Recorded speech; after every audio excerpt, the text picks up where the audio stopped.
The broadcast is now starting. All attendees are in listen-only mode. Hey, everybody. Thank you so much for joining us today. Um, I'm Lynn Yeldell from Seventh Scout, and joining me today is also Rhodes Gibson from Seventh Scout and a few of our other team members as well.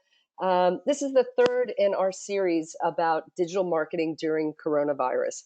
And just wanted to take a pause and just because we'll be recording this and it'll be living on for quite a while. It's a lot going on these days, and what we've decided at Seven Scout, you notice here, it's be nice, make better. That's kind of our tagline and what we really believe in working with our clients, our peers, and our friends. And we decided the best thing that we could do, because we may not be an essential business, but we are a busy business these days, is to find a way to give back on some of the tips and so forth that we do year round with our clients, but sharing them now kind of adapted for what our new normal is. Right now, if you notice, it's during coronavirus, but we also have a lot of things that we'll be talking about that are good skills um, to keep in your practice going forward. So you probably see in the chat pane over here, we really welcome you all to ask questions and to be as interactive as possible as you can along the way. And that way it helps us make sure that we're covering the information that you want to see. And we'd love for you to kind of hop in right now as we're getting started and introducing ourselves, to tell us a little bit about yourself. Are you part of a fellow agency? Are you a marketing manager? Are you just interested in the topic? And let us know anything else there. We've got one of our team members, Eve, that we're managing and looking into the questions, and particularly, I'm sorry, in the chat pane. So we'll move on forward to talking a little bit about ourselves. And we have a tradition here at Seventh Scout where we don't introduce ourselves. It actually kind of makes it easier if you introduce your partner. And so I've got the privilege of introducing my partner, Rhodes Gibson. He is our director of digital, and he has 15 plus years in web design and development field. So Rhodes has built a lot of websites, but even more importantly, I love partnering with him because he has a very strategic and creative mind and brings a lot of that experience to our clients. He's worked with a range of clients from Dell to Homeway, even the University of Texas, so hook 'em horns. He brings years of experience of finding the best solutions for each of these clients' needs and the ever-changing landscape of technology. As Rhodes likes to say, we are platform agnostic, and that's something that we really appreciate about having, is the ability to meet our clients where they are and what they're doing. And always looking for creative and innovative solutions on behalf of our clients. So it's a privilege to work with Rhodes every single day. And now Rhodes gets the opportunity to say a little bit about me. Awesome. Well, I'd like to introduce Lynn Yeldell. So she is the partner and director of strategy here at Seven Scout. And one of the great things that she brings to this is that strategic kind of mindset that helps kind of guide everything that we do at Seven Scout. And so not only does she do that for Seven Scout, she also brings that expertise and that experience to the realm of our clients. And so Lynn kind of came to this path a little on the circuitous route, starting in financial services and working in a very, very highly structured environment, and then went to more of the startup land. So she was recruited away by Bazaar Voice. And so she kind of has this yin and yang, this kind of wide variety of experiences, and that has proven very valuable to not just Seven Scout, but our clients as well. So that's what's exciting about this kind of topic, is that there's so much of the technical components of what we're going to be going through today, but the technical components by themselves don't do it. They're not going to get you where you need. You have to have the technical components and the strategic mindset. So I think this is going to be a really interesting conversation. Oh, thanks, Rhodes. I tell you what, if you work in teams and you make presentations on the regular, I highly recommend this opportunity of introducing each other. It sure is a lot easier to talk about someone that you really admire, respect, and enjoy working with, rather than talking about yourself. So As we mentioned, this is our third in a series. And so the first one that we had was a, um, a do's and don'ts. It started on April 1st, and it was our do's and don'ts of, what you should be doing in digital marketing during coronavirus. The second one we did was SEO, search engine optimization, and we got a really huge response from that. A lot of people were asking questions about how do they make sure that now that everyone's really at home and they're online so much, how do you make sure that they have the opportunity to find you on the internet and find you and transacting this new way of doing business? Both of those are on our blog. It's seventhscout.com. We put the recordings up there and everything. So, that would be a great way for you to look at these. And then today is our ROI and analytics. So now that we talked about what you do and don't want to do in digital marketing, and we talked about ways of finding your personas and people to come to your website, we're a data-driven organization. So we highly recommend being very analytical and looking at your ROI and analytics. That's what we're going to dive into today. We invite you, it's every 2 weeks on Wednesdays at noon. 2 weeks from now, we'll be talking about social media and being more engaging, particularly now. How do you find your right voice for your persona? And then the following 2 weeks, we'll be doing inbound marketing strategies. So today, our ROI analytics tips and tricks. We'll be going through 7 tips. The first 4 I'll be presenting, we'll have Rhodes presenting the final 3. And just to level set, because we were looking at who was joining in on the presentation today, we wanted to make sure that we talked about digital marketing basics. There's a lot of you that are joining us that are kind of new to the field. Coronavirus has made you have to work online a whole lot more than you were able to before a lot of the stay-home orders. So we wanted to talk about the 101s of digital marketing. And then what are the goals specific to you? What are some of the metrics that you're looking for? We also want to talk about, calculating ROI, as looking at data. And a lot of these take investments, right, of trying to find traffic. How do you know what's working and what's not? And then Rhodes will go into the tools. How often do you want to go back and look at what you're doing? And then finally, an overall impact of how COVID has changed our analytics. One of the things that I was looking at in talking about ROI and analytics, there was a great article from the New York Times, and it said the virus has changed the way that we internet. And I'm going to look down here because these stats were amazing. What coronavirus has done is it's really we're using the internet to see each other more. Zoom meetings, go to webinars like we're doing right now, House Party. Google Duo was a technology that was kind of in relative obscurity, and now people are using that Google Duo technology even more. We're also becoming very hyper local.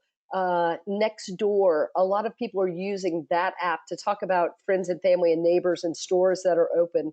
CDC web traffic has spiked. Johns Hopkins as well.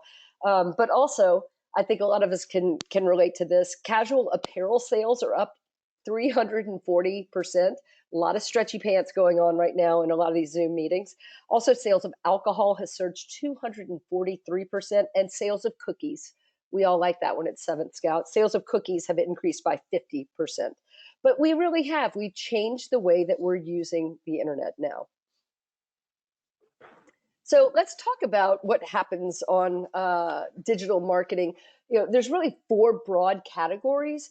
Owned media is exactly kind of the way it sounds. Owned media is the media that you and your business have control of. You own it. It's your website, it's your email, it's your blogs and so forth. You don't have to pass it through another filter or have someone else approve it. It is your direct connection, your platform that you're communicating with your clients.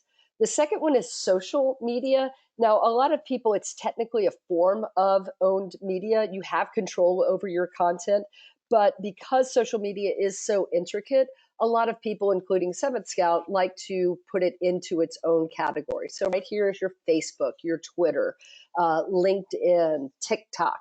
If you have a younger demographic, Snapchat. Snapchat, but because we pretty much stay in the B2B lane, when we're talking about social media channels, we're mostly talking about Facebook, Instagram, Twitter, and LinkedIn. There's also paid media. Paid media is exactly what it sounds like. It's that those channels that you're putting money behind in order for the content that you're putting out there to be elevated and served into the particular targeted audiences that you're looking for.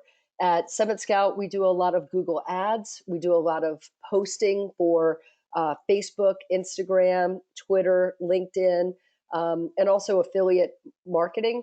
So think about when we look at that, if you put something on social media, if you think about, you may have, let's use big round numbers, 1,000 friends on Facebook. When you turn Facebook on, though, it isn't a post from Facebook friend 1 and then 2 and then 3.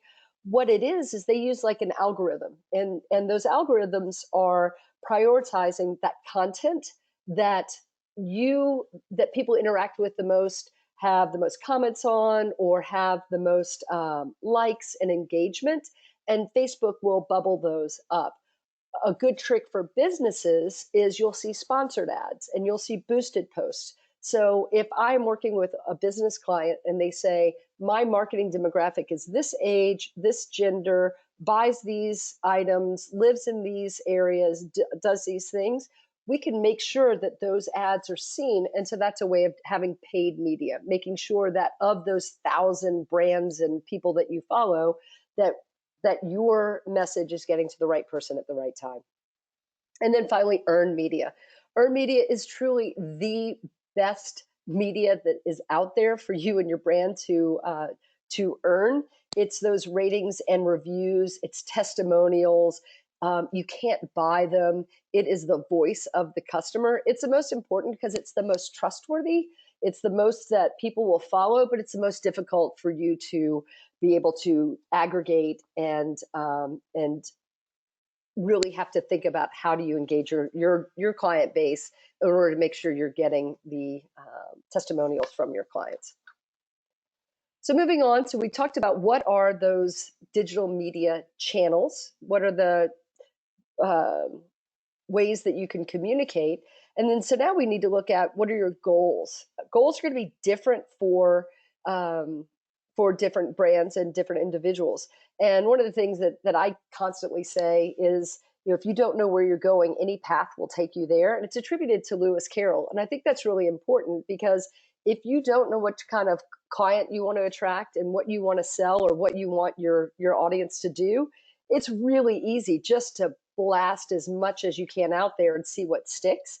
But we at Seventh Scout really want to work with clients and help educate other fellow business owners in getting a lot more targeted. So you should really identify your goals and your social media efforts before you can understand what's working. You really need to know what you're looking for. So every email sent, every Instagram post that's scheduled, every ad purchase should be part of a greater goal. When you're creating a goal for your digital marketing efforts, it's essential to understand that your goals can be diverse.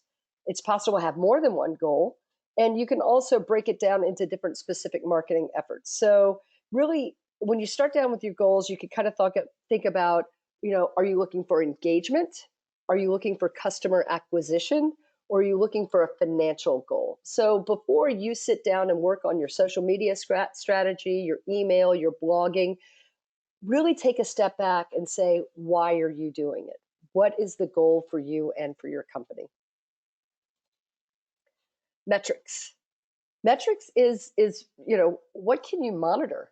You can monitor, if you look at your owned media, you're looking at traffic sources. How many people are coming to your website? You're looking at conversion rates.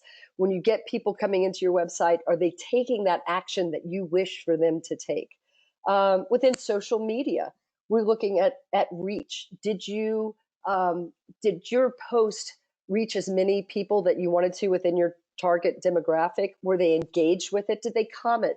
More than just did they like? Did they give you the heart? Did they give you a feedback that really elicited some type of response from them? Paid advertising, we're looking there for impressions, clicks, conversions. So To measure the success of your digital marketing goals, you really need to understand the various metrics that are available. Each parameter serves a specific purpose, and it offers information that can be used to adjust your marketing efforts.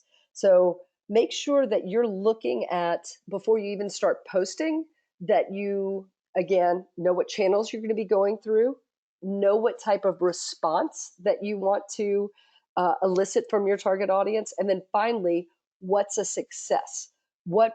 How many widgets do you want to sell? How many comments do you want to gain within that posting? What are you going to be looking for in the metrics, and communicate that within your team so you'll know when you got there, and if you missed the mark, how you'll pivot or change.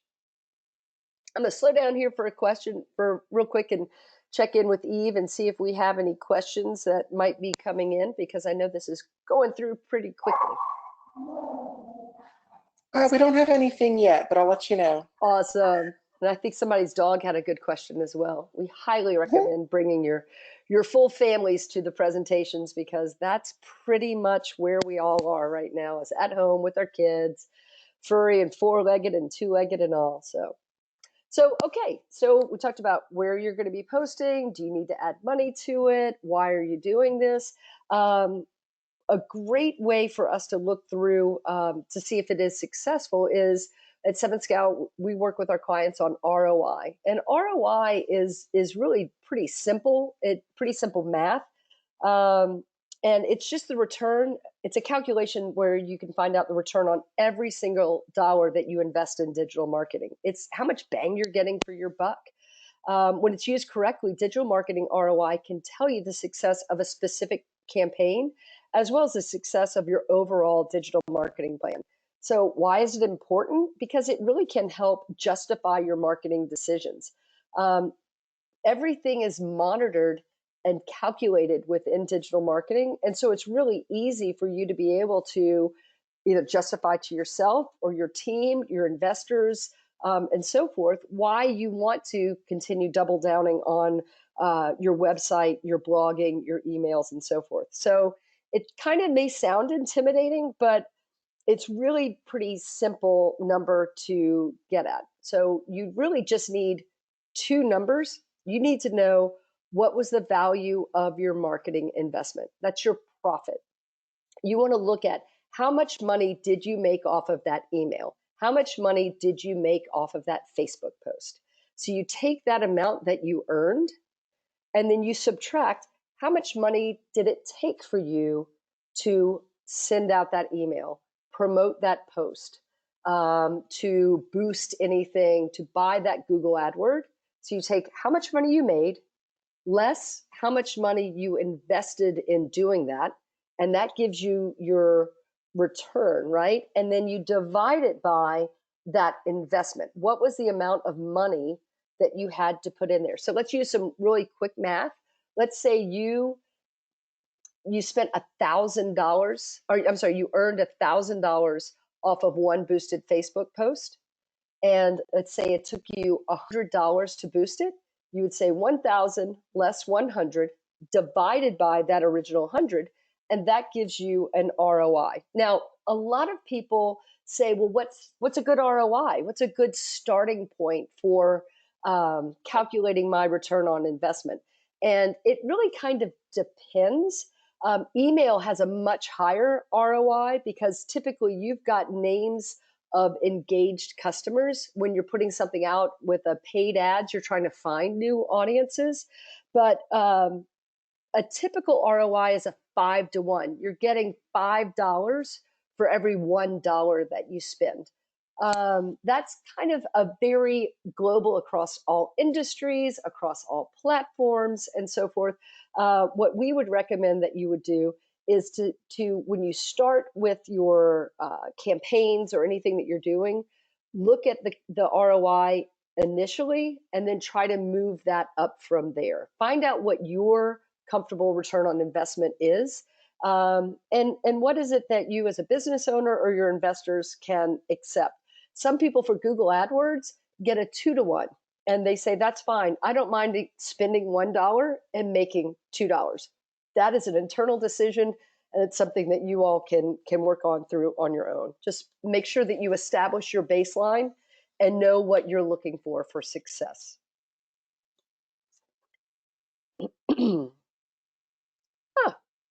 There's my slide on I'm so sorry about that, but we'll pause here for a moment. What was the value of your marketing investment? So that's that $1,000 that you made. How much did it cost for you to do that?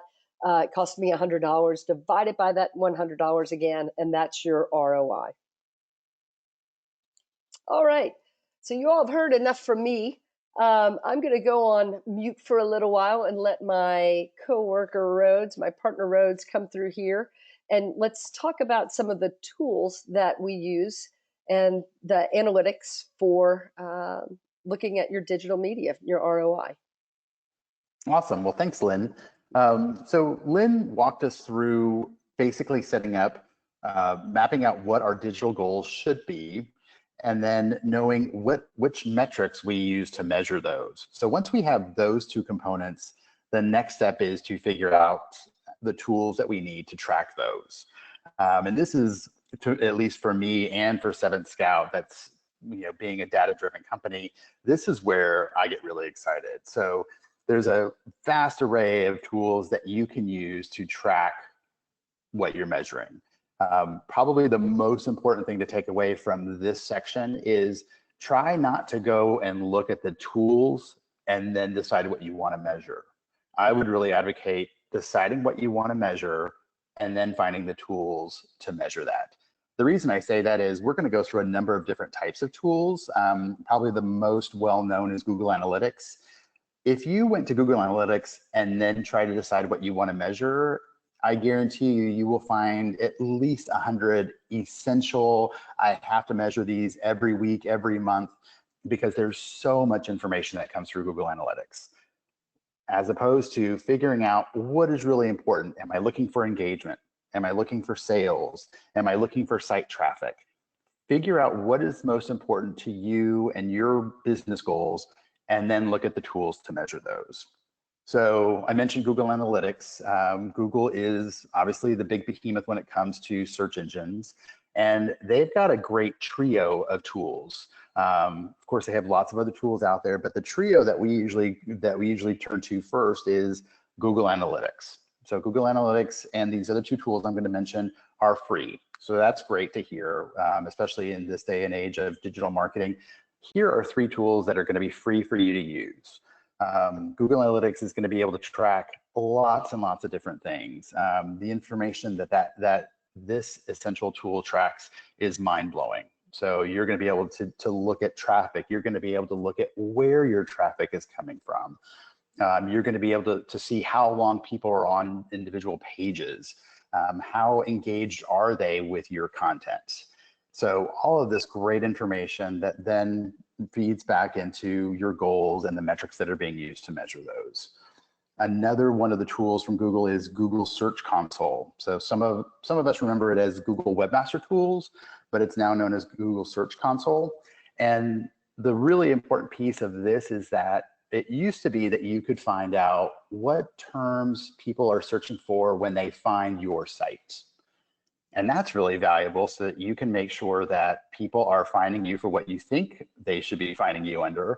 And almost more importantly, maybe there's some surprises there. Maybe there are terms that people are using to search for you that you hadn't thought of. And so you used to be able to get that information from Google Analytics. But now that information is best sourced from Google Search Console. So you'll be able to look at the search analytics reports from Google. You're going to be able to see how often your site appears in Google search results, how many clicks, how many times your site came up in those search results, and which of the queries, which of the keywords that people put in prompted those results. So a lot of really good information there. Google Search Console also will let you know if there's any kind of errors or issues with your site or your site pages when it comes to indexing them for search engines. And it also tests to see if Google as a search engine, quote unquote, understands your page. there are going to be different things that you can do to your site to make it more transparent or structure the content so that it's easier for Google to understand. And there are tools within Search Console that lets you see what Google sees when they pull in your page. The other one, which is not as well known, that we always like to use in this trio is Google Trends. So Google Trends is a fascinating tool, and I recommend that you don't go into this unless you've got a couple of hours to spend, because it will trap you in there. Is you can see what the search trends are for different terms. So let's say that you that you're looking for a certain term and you want to see what the search volume is, or if there's any kind of cyclical nature to those search terms. This is where you can find what the search volume is for those different terms. And you'll find some real surprises. You'll find different variations of a term, and you'll find different traffic patterns for those different terms. And what that does is that helps you decide what are those terms that you should be focusing your content. So back to the different types of content that Lynn mentioned earlier, that owned content. So where should you invest, and what keywords should be used in that content? So again, those three tools from Google, all free, all fascinating and rich with information. Now let's kind of pivot a little bit and let's look at some of those tools that there's a cost associated with them, but the great thing is that they also, most of these will have a couple of free components that you can use. So let's say that you really want to have a dashboard where you can kind of bring in a lot of these. You want to bring in information from Google Analytics. You want to bring in information from maybe an e-commerce platform, but you want to be able to see it all in one dashboard. There's a number of dashboard products out there. One of the most popular is called Cyphe. So it's CYFE. And it's a great platform to see all of the online business insights. So think of it as your one-stop dashboard. Another tool, if you're really kind of wanting to see more from an SEO perspective or search engine optimization, there's a product called Moz, so M-O-Z. And it provides a great platform for all of the different factors that go into search engine optimization and all the things that you could and or should be doing on your site to improve your rankings. Then there's also another tool that is also still in that SEO kind of realm called SEMrush. And one of the reasons that we really like this tool is that it gives you an opportunity to look at what your competition is doing. So let's say that you are going into a new factor or a new section of business, and you want to see, well, how does the competition in that new section, how do they get their traffic? What are the keywords that they're ranking well for? How much traffic are they getting?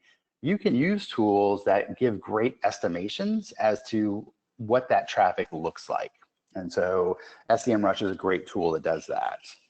And then another component is marketing and sales automation. So if you wanted to kind of get a bigger picture as to how all of these different components, the owned, the social, the paid ads, and even some of the earned media, how are all those coming together and perhaps impacting your interactions on the site, your sales, any of those other kind of metrics?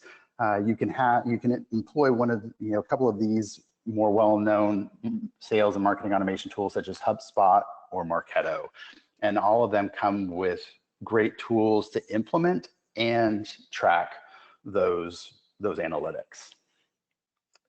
Awesome. And I know we're going to advance to a slide, and I'll get us there right now, but wanted to quickly ask, we had one person ask in the question that he was having problems connecting to the audio. Just wanted to see if somebody out there, I know Rhodes and I can hear each other, but if another one of our attendees might just throw something in the chat and let us know that you're able to hear us okay, that will give me great comfort. And I'll go back on mute. Awesome point. Let's make sure everybody can hear us. So this next slide is these are probably the two biggest things that we hear from people when they start to go down this metrics path or trying to measure things. These are the two things that oftentimes don't get done. So you do all of the effort in the first part to get to set those goals, to decide what you want to measure, and you even get the tools to measure them. The difficult part is scheduling and optimizing. And so, keep in mind that when you select all of these things, your business doesn't then suddenly exist in a vacuum. There are going to be external sources such as competitors, changing search engine algorithms, a global pandemic. And all of those are going to have an impact on the different aspects of your digital footprint. And you're going to want to be able to have those metrics tools in place and schedule a frequency or a regular recurring time where you're able to look at those and see what that data is telling you. Another great thing is tools such as Google Analytics. You're able to set annotations on the timeline. So as you look at your traffic across the past year, you're able to add certain annotations along that timeline to give you indications as to why there's an impact on that traffic. So March and April of 2019, 2020, COVID-19, so that if there is a sudden drop or perhaps a sudden increase in traffic, you're able to have those annotations there along that timeline. Other events such as a new site launch, a new product launch, if there's a cyclical nature to your buying path, those are all great things to be able to add to that timeline, to be able to look and also to help you decide what frequency you should be checking these metrics. So there's going to be certain ones that you might want to check weekly, you might want to check monthly or even quarterly. So setting that up, and I actually recommend adding it to your calendar. We're all busy, there's a lot of things that are happening. Adding it to your calendar will help put it on your schedule and allow you to make sure you have the time to do the metrics and to look at the reports, and then be able to bring in that data to see what's happening. The optimization part is taking that data and implementing changes. So looking at the reports, seeing keyword changes, seeing traffic patterns, and then taking that information and deciding what changes do I need to do to my marketing mix. Do I need to add additional blog posts under certain keywords? Do I need to change my ad spend? Do I need to bring in another component or another aspect to my marketing piece? So there's definitely things under scheduling and optimizing that is almost like the fruition of everything that we've talked to up to this point. And this is where you really will start to see the real value in tracking and being able to establish the true ROI of your efforts. Yeah, I love that tip about scheduling it, like physically putting it on your calendar, because I think much like anything else, these tools and this information, it's addicting in the beginning. Like you start looking at this and like, what happens if I do this? And then something else shiny might catch your attention, right? But if you become very disciplined, this data can lead you to that precise path of becoming so much more efficient. So I think calendaring, it's a great idea. Yeah, and it truly, it's a challenge, but being able to set that and being able to understand the frequency and the impact and the changes that then should come from that data is really where you start to see the true impact of these efforts. Mm-hmm. Awesome, thank you. And now, what is the impact? What has this global pandemic? How has it impacted what we measure and how we measure it? And I'm sure that all of us, even on this call and globally, we've been impacted by COVID-19. Everything has changed. So, business models that have structured everything on face-to-face interactions and being able to personally relate to the client, all of those have been relegated to digital channels or being really creative and trying to find non-traditional efforts to achieve those goals. So definitely, taking those new channels or reverting to channels that maybe they have been channels to support a face-to-face interaction. It's making sure that those analytics are being followed so you can truly measure the impact of this change in course. Being able to look at what it is that we're doing differently and how is it perhaps even improving, or what can you do to those channels to help make up for this change of course. It's what's interesting is that with these face-to-face interactions, a lot of that has metrics that are really, really hard to measure, but bringing it over to the digital side, it introduces a whole new slew of metrics that we can measure. And think about it, even just going to a restaurant, whereas physically it would be, going there and eating. Now everything is reverting to online ordering, calling in orders. All of these things are going to have the metrics that you can establish for business goals. And it's going to be a lot of those, the pressure to develop those virtual solutions that are going to make the difference moving forward. And just one quick note that's, a lot of times we have clients and businesses where there's a person or a group that is in charge of reporting, larger goals to, let's say, senior leadership. It's important now to make sure that you structure your reporting and you structure your analytics, and you make sure that those audiences are aware of the changes that are coming, because in most cases those are going to be pretty significant changes. So make sure that you're thinking a little bit more strategically about those analytics. Are there other ones that you may need to bring into the mix that you weren't previously reporting on? Try to answer some of those questions that are going to come up when your audience starts to see those analytics. And also when you're going through and looking at what would have been your traditional set of analytics pre-COVID, make sure that you look a little bit differently, especially with your own media, and look at the content. So content has always been the most important factor in almost everything that we do. But be sure to audit your content and the communications and ensure that you're sending the message that you want to send during COVID-19. So a lot of companies have shifted away from the harder sales pitches, from the overt sales, to more of a, we're here to help. This is how we can help you through this time. Make sure that the content that may have been appropriate pre-COVID-19 isn't actually distracting or impacting your brand in a negative way. So from an analytics perspective, you might see a dip.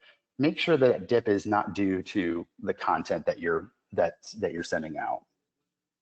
And so another big piece of marketing has always been ad spends. And so as Lynn mentioned earlier in the conversation, there's going to be a paid component to the types of content that you can do. And depending on who you look at, there's in the general realm of ads, and this could be everything from a billboard to a digital ad, we're looking at about a 50% decrease in overall ad spend. So that's a huge drop in those revenues. Now, this is across all types of ads, but with that, this is your opportunity to think strategically. Does that reduction in ad spend across a certain type of ads, and it depends on what kinds of ads you're employing within your business, does that open up an opportunity for you to do more ads in that space at a lower cost? So just, again, something to think about as we pivot. There's definitely going to be impacts in travel marketing, event marketing, traditional marketing, and that's where the biggest hit is. Look at some of those other ones that might also be an opportunity for you to get your message out to your audience. And in this time, a lot of our more traditional types of ads are moving and shifting course to more resilient channels such as social media, paid search, and email. And looking at the different ROIs for those different channels, like Lynn went through earlier in the conversation, you can start to plot what are the different ROIs for those different channels and what's going to be best for your business. Because some of these are going to involve organic content. Some of them are going to involve a paid a budget spend of a certain amount. But email, for instance, Lynn had mentioned a $5 benefit for every dollar you spend is an average ROI. We've seen stats, and it kind of again depends on who you look at. It's generally email provides $42 return for every $1 you spend. So it can be a great channel for you to explore or expand than what you were doing pre-COVID. Another interesting stat, app installs for social platforms have risen. So people are at home, people are still wanting to be social. So we've seen an increase in those. And that is going to give you perhaps a larger audience when doing media on social channels, and that could be either organic or paid. So thinking about how people's behavior patterns have changed and how that might impact your audience and your marketing spend. Awesome. And Rhodes, I was watching in the questions and speaking about your marketing spend, somebody just asked, how much should I spend? And I think that's a great question, and not knowing who else's background that's listening in today or might be listening in the future. I know one of the things that I've heard as a big round number is 10%. You should spend about 10% to put 10% of your money into marketing. And I think that's an established business. I know we work with a lot of people who are a little bit earlier, not necessarily startup, but younger companies. And I've heard that number going up to close to 25%. So I think the realm is in there is 25% to really get a new product launch or get a new company going, and then settling into about 10% investing in your spend. And you made the point, and I think that we're seeing this as well. Dollars, sometimes you'll hear people saying they're pulling back on marketing. I believe that people are shifting in marketing, or at least that's what we're seeing with our clients, is they're reallocating event, conference, out of home budgets, and putting them more of meeting people where they are, which is in home and in digital. So do you have any questions about that, about how much should you spend? No, I mean, the only other thing I would add to that is that, within your marketing spend, there are definitely going to be things that are going to be more long-term investments. Let's think about building a website, creating content for blog posts, which is going to help with your search engine optimization. Those are going to be long-term investments. The great thing, and those are things that you invest in, and you may not see the full ROI for several months, as opposed to a paid ad spend, which is going to be a much shorter term. And the value there is that you're able to pivot. You're able to select, let's say you have 5 ads running. You're going to be able to pivot and set those levers based on daily, sometimes even hourly reports that can come in and dictate which ones you want to up the ante on this one, lower, and so that's going to give you a much greater kind of impact where you can see it in almost real time to help answer that question of how much should I spend. As you see things that are working, you're going to be able to put money towards that. But it should be a part of your overall marketing spend, because those long-term investments are going to be important as well. And I think that much like on behalf of one of our clients, we were talking about a subscription package, and there are a lot of opportunities, aka some people even might want to call them deals. But I think that the rule book has been thrown out, and I'm actually chatting back and forth right now. And one of our attendees, Jack Berger from Outsmart Houston, has joined us again. It's great to see his name keep popping up. But he brought up a point that on the paid spending front, speaking as a platform, because Outsmart has various ways to engage with the audiences between social, paid, print, and so forth. They're definitely offering great deals, especially when they're packaging the print, digital, and social media together.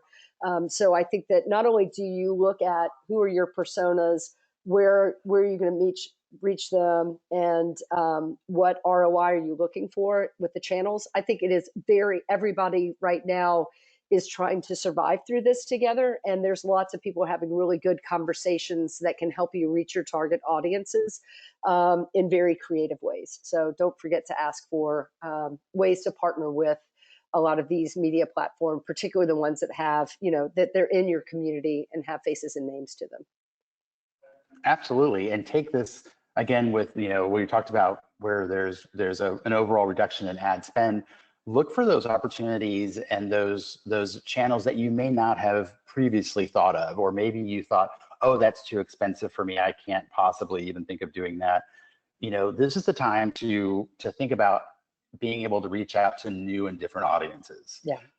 So call up those venues, call up those resources, and have that conversation. Good point.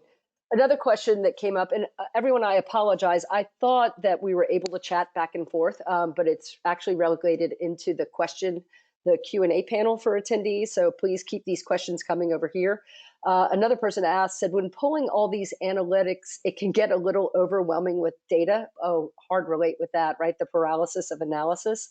And they want to know, are there any suggestions on report generation to make the results clear to your team and clients? And that came from Christy. I think that's a great question. Sometimes I can look at particularly Google Analytics and a lot of those products and just say that it's not that you can't find information, it's almost too much information. So do you have any tips about ways to pull these together in a cohesive way for teams or for clients? Absolutely. I would, look at what you're trying to measure and establish the metrics that you're trying to measure before you look at the tools. So really, because it's like going into a supermarket when you're trying to find, ketchup. There's going to be lots of different options there, but think about what it is that you're trying to do and what it is you're trying to measure, and then find tools to give you that. Because to the point with Google Analytics, there is tons and tons and tons of information, and you'll get lost in there unless you know what it is that you're trying to measure. So figure that out first before you look at the tools. My quote I love to say, if you don't know where you're going, any path will take you there. If you don't know what you're looking for, any number will become relevant. So absolutely. Well, I'm going to keep an eye on not only on the time, but also on the Q&A panel as we're getting close to wrapping up. I wanted to remind everybody that our team gets together and does these every other Wednesday. Our next one will be that May 13th. It's under the topic of social media is engaging as ever. Are you? And I think that social media is really taking on a profound importance right now, as particularly here in Austin, Texas, our stay-home orders are being extended into May. How are you able to reach your audiences? So be sure to check out our website and our social channels about these webinars. We'll be posting them on the blog. And this is just something we offered up as an in-between these every other week seminars, the opportunity to just log on. We do these in a collaborative Zoom environment, and we're calling them online office hours. And it's a chance to come back and refine and tweak the things that you learned about here, or a question you didn't have at the time or didn't think about. They're every other Thursday, so it'll be next week. I believe we do these at 11:30 just to kind of shake up the time, because why not?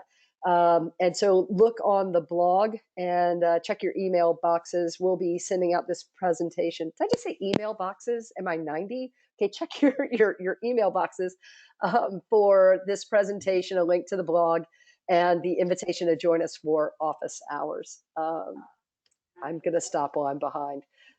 If anybody has any questions, we're going to keep looking here in the chat panel.